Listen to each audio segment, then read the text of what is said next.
हाय, hello, नमस्कार. मी अश्विनी. स्वागत आहे माझ्या मोठ्या ब्लॉग मध्ये बरं का. आता पहिलाच मोठा ब्लॉग आहे आणि कसा वाटतो व्हिडिओ तुम्ही मला नक्की कमेंट करून सांगा बरं का. तर आज सकाळ सकाळच आम्ही ना आवरून मम्मीच्या इकडे निघालो होतो बरं का. आता गावाकडे जाणार होतो तर जाताना छोटी मोठी खरेदी पण करून घेतली होती आणि एवढी सारी फुलं ना कशासाठी घेतली ते तुम्हाला नक्कीच कळेल बरं का. तर आम्ही बाकीचं सामान वगैरे घेतलं आणि निघालो. आता जाताना तर रस्ता एवढा खराब होता ना, कारण या रस्त्यावरनं ट्रॅव्हलिंग भरपूर आहे त्यामुळे रस्ता खूप खराब होता बरं का. आणि व्हिडिओमध्ये पण तुम्हाला दिसतच असेल. तर गावाकडे पण आता भरपूर असं बागायतच व्हायला लागले बरं का, कारण भरपूर अशी सगळीकडे केळीची झाडं दिसत होती. नंतर आता मी घरी पोहोचलो. घरी आल्यानंतर तर पहिलं काम आमचं होतं या बॅगा काढणं. कारण आता उन्हाळ्यात सुट्टी आहे त्याच्यामुळे आम्ही भरपूर दिवस थांबणार होतो बरं का. आणि पहिल्यांदाच असं झालं की मी आता उन्हाळ्यात सुट्टीला एवढे दिवस थांबायला आले, कारण ह्याच्या अगोदर मी फक्त 2 दिवस थांबायचे आणि लगेचच जायचे. आणि आज पहिल्यांदा आता बरेच दिवस थांबणार होतो त्यामुळे भरपूर अशी कपडे पण घेऊन आलो होतो. त्या बॅगा वगैरे सगळ्या काढल्या आणि ह्यांनी आम्हाला सोडवायला आले होते. आता हे सोडून लगेच रिटर्न जाणार होते. मग पहिले आणि लगेचच मग आता मी चहा पण करून घेतला होता बरं का. तर आज एवढी सगळी फुलं आणली होती, म्हणजेच की आज बहिणीला हॉस्पिटलला सोडणार होते आणि त्याचंच आम्हाला डेकोरेशन पण करायचं होतं आणि त्याच बरोबर तिची सासरची मंडळी पण येणार होती बरं का. त्यामुळे स्वयंपाकाची थोडीशी आम्हाला गडबड पण होती. पण आज आत्ताच आम्ही म्हणजे इकडून आलो त्यामुळे आम्हाला पण अशा गोष्टी काही सापडत नव्हत्या. मग म्हणलं आपण नाश्ताच करून घ्या म्हणजे बाकीची कामं येतील. मग आता ह्या आमच्या चुलत्याच्या 2 मुली आहेत बरं का, म्हणजे त्याच मला मदत करू लागायला होता आणि ताई दुधू पण होत्या. आता एकीने मला इकडं कांदा कट करून दिला होता आणि एक जण इकडं चपातीचं पीठ मळत होते. आता तोपर्यंतच म्हटलं आपण नाश्ता करण्यासाठी मग मी तयारीला लागली होते. आता मी लागले होते इकडं पोहे बनवायला. करत करतच आमच्या पुढच्या स्वयंपाकच चालू होतं बरं का. म्हणजे आता काय स्वयंपाक करायचा, कसा करायचा, काय ते. आणि नंतर ना मग मी पोहे बनवून एवढं आता पोहे बनवून झाले आणि नंतर ना मग सगळ्यांनी आम्ही इकडे नाश्त्याला बनवलं होतं बरं का. आता जिजाला तर जरा जास्तच भूक लागली होती, कारण आम्ही पोहे देते तोपर्यंतच इकडं खायला चालू केलं होतं त्याने. आणि आम्ही पण सगळ्यांनी मग पोहे खाऊन घेतले होते. आता पोहे खाऊन झाले की लगेचच आम्हाला पुढच्या स्वयंपाकाची तयारी करायची होती बरं का. कारण आम्हाला वाटायचं की एवढी माणसं येणार आहेत तर स्वयंपाक कधी होणार, काय होणार. तर आता माझी बाकीची वरची कामं चालली होती तोपर्यंतच ना ही दिदू ना इकडे चपात्या भाजत होते आणि ही चपात्या लाटून देत होत्या. त्या दोघींनी बऱ्यापैकी इकडे चपात्या करून घेतल्या होत्या आणि मी पण बाकीचा सगळा स्वयंपाक करून घेतला आणि नंतर ना आम्ही इकडे डेकोरेशनला लागलो होतो. आता इकडे मी दोघा तिघांना ना फुलांच्या पाकळ्या काढायला दिल्या होत्या बरं का. ऑरेंज कलरची फुलं आणि थोडीशी येलो कलरची फुलं अशी ते पाकळ्या काढायला दिल्या. नंतर मग मी इकडं खाली रांगोळी काढायला लागली होती बरं का. आता रांगोळी काढताना ऊन तर एवढं जास्त वाढलं होतं की काय विचारूच नका बरं का. आणि रांगोळी काढताना पण आम्ही कलर कॉम्बिनेशन मध्ये खूप कन्फ्युज झालो होतो बरं का, कारण आता कुठला कलर वापरायचा हे काही जास्त कळत नव्हतं आणि आम्हाला कलर पण आज जास्त अवेलेबल नव्हते. जे काही कलर होते तेच आम्ही घेऊन आलो होतो आणि तोपर्यंत ह्याच्या पाकळ्या पण करून झाल्या होत्या आणि नंतर आमची रांगोळी काढल्यानंतर माझ्या इकडनं रांगोळीच्या कडेने असं काहीतरी डेकोरेशन करायचं चाललं होतं बरं का. पहिलं तर मी ऑरेंज कलरच्या आतून डेकोरेशन केलं आणि नंतर ना पिवळ्या कलरच्या ज्या काही पाकळ्या होत्या ना त्याचं बाहेरून डेकोरेशन केलं होतं आणि नंतर ना एंट्रीला माझं इकडे चाललं होतं की आता आपण वेलकम का नाव टाकूया. आता इथं पण आमचं कन्फ्युजन होतं की कुठला कलर वापरायचा, येलो वापरायचा का ऑरेंज कलर वापरायचा बरं का. पहिला तर मी इकडं वेलकमला म्हणजे ऑरेंज आणि कमला परत ना येलो कलर वापरला होता. छान असं नाव टाकून घेतलं होतं आणि तयारीला ना आमच्याकडे भरपूर अशी माणसं होती बरं का.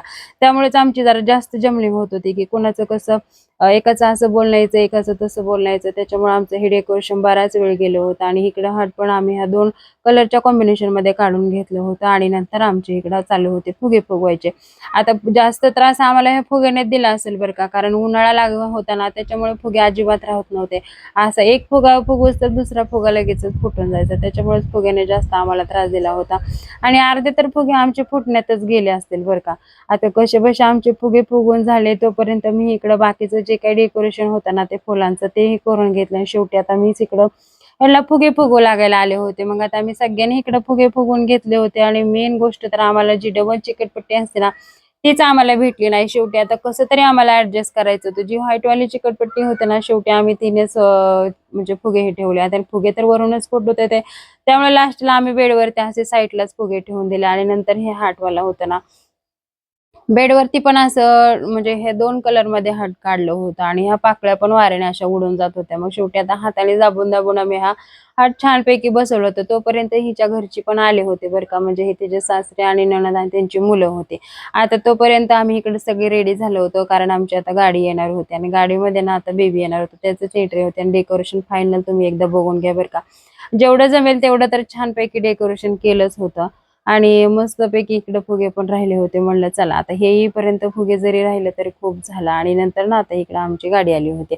आता गाडी आल्यानंतर तर जिजाला असं वाटायचं की पहिल्यांदा मी गाडीच्याच पुढे जावं बरं का, कारण तिला आता 4-5 दिवसांनी तिची मम्मी पप्पा भेटणार होते, त्यामुळे तिला थोडासा आनंद वेगळा होता. आणि त्यातले त्यात तर अजून बेबी पण येणार होते, त्याच्यामुळे ती जरा जास्तच उड्या चालू होत्या बरं का. आणि नंतर फायनली आता हे आलेच होते, तोपर्यंत सगळ्यालाच उत्सुकता लागली होती की आता गाडीतून कधी उतरणार कधी उतरणार. तर पहिले तर आता माऊ उतरली होती आणि छान होती तिची तब्येत वगैरे बरं का, कारण हसत खेळत ती उतरली होती. नंतर आता इकडे आम्ही बेबीकडे आलो होतो, तर बेबीसाठी तर सगळे कॅमेरामनच उभे राहिले होते बरं का, कारण प्रत्येकाला वाटायचं की आता आपण हा व्हिडिओ काढून घ्यावा बरं का. नंतर बेबी पण बाहेर आलं आणि छान असं मग एंट्री इकडं. आता तुमच्याकडे पण मला असं वाटतं की बाहेरून जेव्हा छोटं बाळ येतं ना, त्याच्यावरती तर अशी शिळी भाकरी आणि पाणी म्हणजे शिळ्या भाकरीचं तुकडं ओवाळून टाकतात आणि नंतर ना पाणी असतं ना ते तांब्यातलं ते पण टाकून देतात बरं का. आता आमच्याकडे तर अशी प्रथा आहे, जी प्रथा पहिली आहे तेच आम्ही पण केलं होतं. आणि मग छान अशी एंट्री चालू केली होती. आता एंट्रीला आम्ही सगळ्यांनी ठरवलं होतं की फुलांच्या पाकळ्या टाकायच्या बरं का. आणि खरंच खूप मस्त झालं होतं बरं का. पण हिचं म्हणणं होतं की मला अगोदर बेबी बघू द्या. आता बेबी कसा हे तिला जास्त बघायचं होतं आणि सारखं तिचं म्हणणं होतं की माझ्याकडे द्या, माझ्याकडे द्या. मग आता छानपैकी तर दवाखान्यातून 4-5 दिवस आले, तर मग अगोदरचं ऑप्शन करून घेतलं होतं. कारण आता बऱ्याच दिवसांनी आले, हे तुमच्याकडे पण असंच करत असतील बरं का. कारण आता आमच्याकडे तर असंच आहे, दवाखान्यातून जेव्हा येतं ना तेव्हा. आणि गेल्या वेळेस ना आम्ही जिजाचे पाऊल काढले होते, पण ह्या वेळेस ना हा बॉय असल्यामुळे आम्ही तसं काही केलं नव्हतं बरं का. फक्त एंट्रीच केली होती आणि एवढे सगळे ना फक्त त्यालाच बघायला उभा राहिले होते बरं का. आणि तो मात्र काही कुणाकडे बघत नव्हता. परत तर दुसऱ्या मिनिटाला तर तो झोपीच गेला होता. त्यामुळे तर सगळ्यांचाच परत हाफमोड झाला होता आणि सगळे उठवायच्या मागे लागले होते. पण तो काही उठला नाही बरं का. शेवटी मुलांनी पण त्याला हट्टाने उठवलंच. आणि नंतर तर मग काय, आता आत्याचा मान आहे म्हणून आत्यानेच त्याला पहिल्यांदा घेतला होता. आणि छानपैकी तो हे काय खेळतच होता. रडला वगैरे काही नाही बरं का. त्याला झोपेतून उठवलं तरी. मस्तपैकी खेळला. पण आता कसं असतं, घरात छोटं बाळ आलं की आईकडे जरा दुर्लक्षच होतं. तसंच काहीतरी सगळे त्या बाळाच्याच मागे लागले होते. पण हिच्याकडे मात्र सगळ्यांचं दुर्लक्ष होतं बरं का. आणि आता हे जे डेकोरेशन केलं होतं त्याचा आनंद काही जास्त वेळ राहिला नाही. कारण आता हे सगळं मुलांनी तोडून पाकळ्या सगळ्या खराब केल्या होत्या. पहिल्या तर त्या आम्ही गोळा करून आता म्हणलं चला जाऊ दे, टाकूनच द्या. आणि नंतर जेवणासाठी ताटं रेडी केली. आता जेवणामध्ये मस्त असे हे बनवले होते बरं का. आणि हेच आता आम्हाला किती वेळ गेले ते विचारूच नका. आणि मग सगळेजण ह्यांनी जेवण करून घेतली. तर जेवण मस्तपैकी झालं होतं, त्यांनाही आवडलं. आणि त्यांचे झाल्यानंतर ना मग आता आमचं पण इकडं जेवण झालं होतं बरं का. आम्हाला जेवायला खूप उशीर झाला होता, कारण मला तरी असं वाटतं की 2-3 तरी वाजले असतील. आणि जेवण वगैरे झाले, परत तेही सगळे पुण्याला जायला निघाले. आणि नंतर ना आता तिच्या बरोबर ज्या चुलत्या राहिल्या होत्या ना दवाखान्यात, आता त्यांना बांगड्या भरायचा कार्यक्रम होता. कारण आता आमच्या इकडे तर असंच करतात की दवाखान्यातनं जे कोणी लेडीज थांबते ना तिच्या मग घरी आल्यानंतर बांगड्या काढल्या जातात, नवीन बांगड्या घातल्या जातील बरं का. आणि मला तरी असं वाटतं की ही प्रथा म्हणजे सगळ्यांकडेच असेल अजून तरी. मग आता पाच वगैरे झालं आणि संध्याकाळी मग आमच्या इकडं होतं पाचवी करायचा कार्यक्रम. आणि मला तरी असं वाटतं की म्हणजे हे असं सगळीकडे केलं जातं. पाचव्या दिवशी ना हे पाचवी पूजन केलंच जातं बरं का मस्तपैकी. पाटी पुस्तक परत कपडे परत ते जे काय असतं ना ते सगळं केलं. आणि छान असं ब्लॉग आवडला तर नक्की लाईक करा.